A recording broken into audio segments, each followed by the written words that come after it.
was determined to be an accidental fire, and we have pretty much said that all along, that there was no indications of criminal intent, and so that's official now. It is an accidental fire, and the official cause was by improperly discarded smoking material. And we know the fire started on the outside deck at the second level deck, the upstairs unit. This was apartment L, where Miss Michelson was located. And we know there was some smoking up there. The cigarette butts were found, the containers were found there, and the investigators believed that it was a windy night, and somehow or another a spark or a cigarette was improperly discarded and started the fire.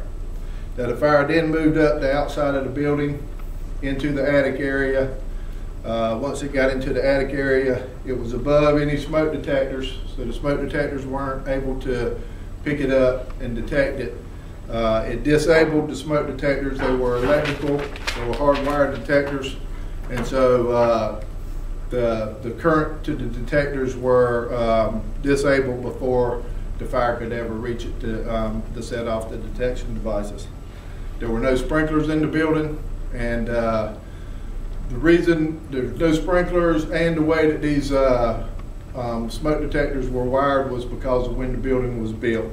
It was 1985 construction, is that right? 1985 construction, and sprinklers or smoke detectors with battery backups were not required at that time. They had a container there, so we really don't know how the improperly discarded material might have gotten out of the container. If the wind blew it out, all that would just be speculation on our part, but the investigators were real sure that that was the location that the fire started, and from the investigation know that it was a common occurrence that they did smoke on the deck and they discarded them smoking materials out there. So